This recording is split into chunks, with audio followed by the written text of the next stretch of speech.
अस्सलामु अलैकुम वरहमतुल्लाहि वबरकातुहू।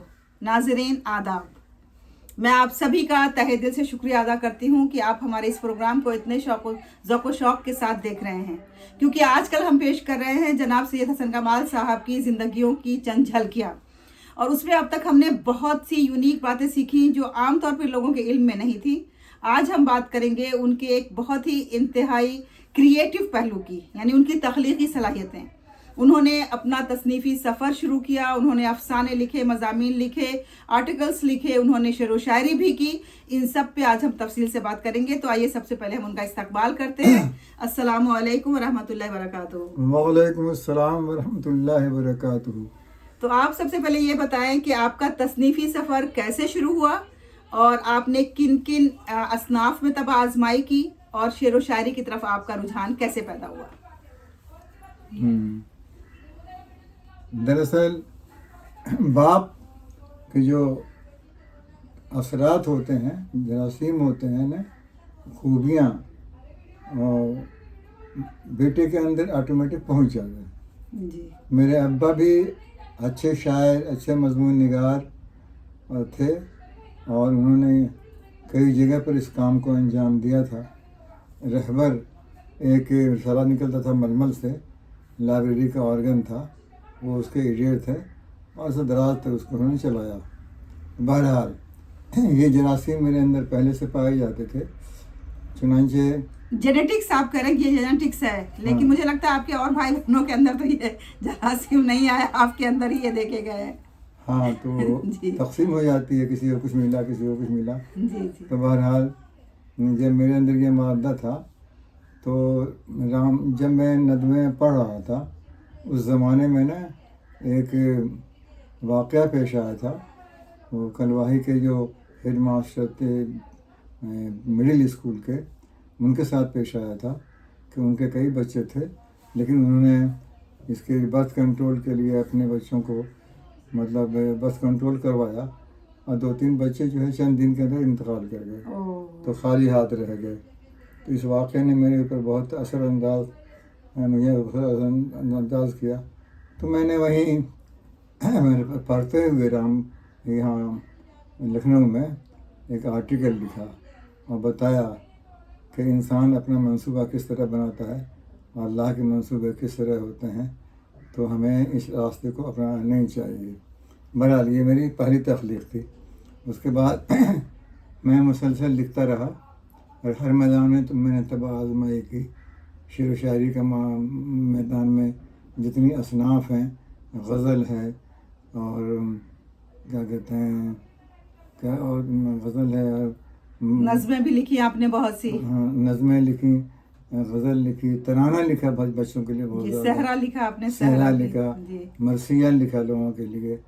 और इस तरह जो पहले ज़माने में वो लिखते थे, क्या कहते हैं उसको, मसनवी, जी। मसनफ़ी टाइप की भी चीज़ें लिखी। लेकिन हाँ, ये सब मैं लिखता रहा बराबर। और मेरे अंदर ख़ास करके अफ़सान निगारी, यानी किसी वाक़े को अफ़साने की शक्ल में ढाल देने का मादा था। चुनांचे मुझे याद है कि मैंने अपनी चंद कहानियाँ माइल खैराबादी को हिजाब के लिए भेजा, जब उन्होंने नया हिजाब शुरू किया था रामपुर से, अब्दुल हई साहब से अलग होने के बाद। तो उन्होंने उस ज़माने में मुझे 60 रुपया हर मजमून ये अफ़साने का देना शुरू कर दिया था और वो बराबर देते रहे थे। और फिर एक ज़माना ऐसा आया तो उनका बेटा आप मेरे आकर असिस्टेंट ट्रस्ट बन जाओ, मैं एक बच्चों का रिसाला जन्नत का फूल निकालना चाहता हूँ, उसको आप असिस्ट करो। चुनांचे मैं उनके पास चला गया और 1 साल तक उनको असिस्ट किया। लेकिन उसके कई शुमारे जब तैयार हो गए तो उनके दोस्त खलील महमूदी साहब, जो एक एडवोकेट थे लेकिन इस्लामी ज़हन रखते थे, उन्होंने कहा कि माल खैराबादी ये आप न निकालें बल्कि मुझे दे दें। तो माल साहब बड़े दिल वाले थे, कहा ठीक है आप ले लीजिए। तो उन्होंने उसको दे दिया तो मैं बेकार हो गया। तो मैं फिर अपने तदरीसी अमल में शामिल हो गया। लेकिन ये सिलसिला जो है मुझे लिखने लिखाने का बराबर जारी रहा और तकरीबन उस ज़माने के सारे रसायल में, जैसे कि बच्चों का नौने हाल है, जन्नत का फूल है, नूर है, नूर है, बतूल है, अलसनात है, ज़िक्रा है, हिलाल है, और जितने भी उस ज़माने के इस्लामी रसायल थे सब में बराबर मुसलसल लिखता रहा। और मैंने उन सब चीज़ों को कलेक्ट करने के लिए जब मैं नाज़िम दरसगाह था रामपुर में, एक आदमी जो बेकार थे उनको मुकर्रर भी किया था।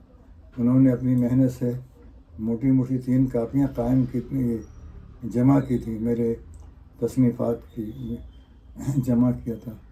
लेकिन जो ज़िक्रा यूसुफ़ इलाही साहब के फर्जंद हैं, उनका जहन बदल गया, उन्होंने उसकी कदर नहीं की और वो कहीं गुम हो गया।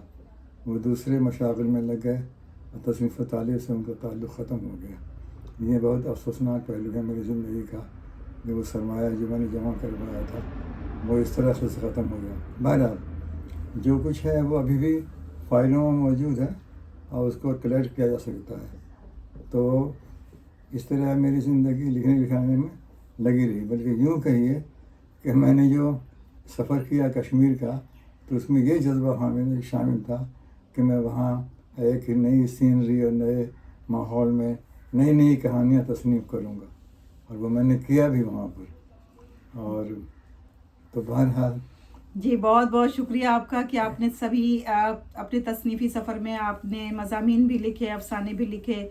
कोई ऐसा अफसाना आपके जहन में है जो कि आपने लिखा और जिसको लिखते वक्त आपके तमाम जज्बात उसमें शामिल थे और जो आपके जहन पे एक गहरा नक्श छोड़ गया और जो कभी भी आप उसे भुला नहीं पाते हैं? देखिए, वो है वातल कूल। वातल कूल आप नहीं समझ पाएंगे और मैं भी नहीं समझ पाया था। दरअसल हम लोग जब जाते थे कश्मीर में मैं अलग दास्तानें बताऊंगा अभी।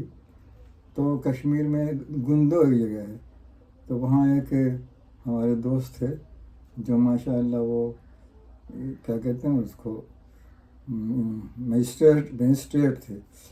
तो उनके यहाँ रुक जाते थे।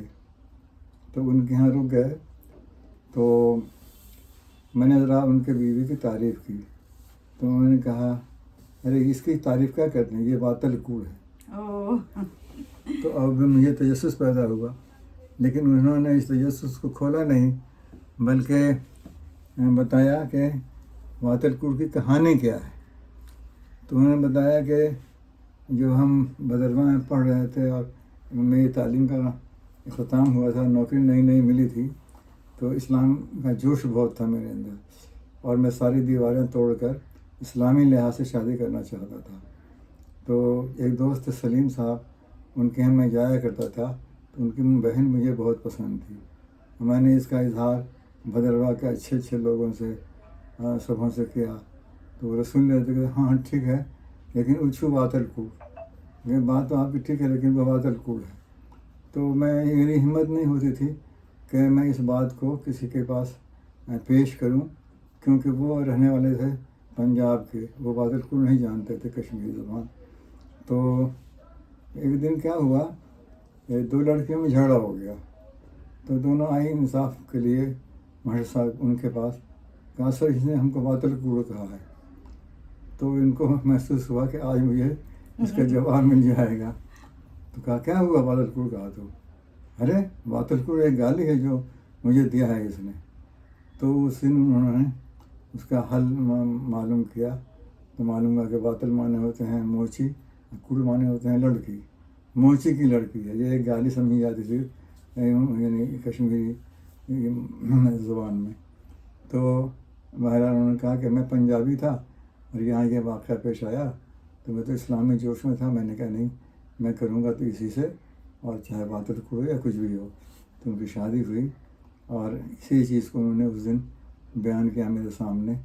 तो ये इतना फेमस हुआ कि ज़िक्रा ने इसको 3 बार शाये किया और इसको अवार्ड भी दिया, उस साल का अवार्ड भी दिया इसको, माशाल्लाह। वातल कूड़ को उस साल का अवार्ड दिया। जी जी। तो सस्पेंस भी था इसके अंदर, इस्लामी स्पिरिट भी थी इसके अंदर, और बहुत कुछ था इस कहानी के अंदर जो बहुत मकबूल हुई। जी माशाअल्लाह। जी, वातल कूड़ और आई थिंक उसके साथ एक पीर दत्त भी, दुत या दत्त भी तो लगा हुआ था ना कुछ, क्या? पीर दत्त या पीर दुत, कुछ पीर दुत। हाँ, پیر کا لڑکا. ہاں پیر کا لڑکا اور واتل کوڑا موچی کی لڑکی. وہ خود پیر کے لڑکے تھے جو شادی کرنا چاہتے تھے. اچھا اچھا جی جی.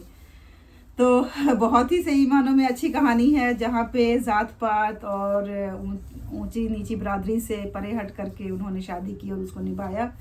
آپ نے بہت ساری شاعری بھی لکھی ہے، بلکہ لوگ فرمائش کر کر کے آپ سے لکھواتے ہیں، جیسے کسی کی کہ یہاں کسی کی وفات ہو جاتی ہے اور اسے یادگار رکھنا چاہتے ہیں تو آپ سے لکھواتے ہیں، اور شادیوں کے موقع پہ بھی آپ سے سحریں لکھواتے ہیں، اور بہت ساری چیزیں آپ سے لکھواتے ہیں، اور بہت سی چیزیں آپ نے خود سے بھی لکھی ہیں.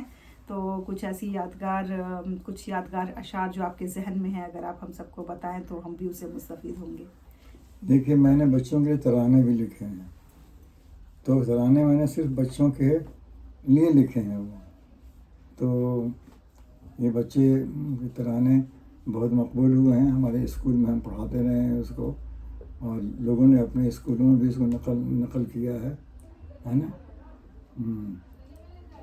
پیارے بچوں تم کو کرنا ہے بہت دنیا میں کام، تم ہو مستقبل کے رہبر، تم زمانے کے امام، تم ہو مستقبل کے رہبر، تم زمانے کے امام. اس طرز پر میں نے پوری نظم بنائی ہے، وہ مجھے بہت اچھا، بہت خوب، ماشاء اللہ.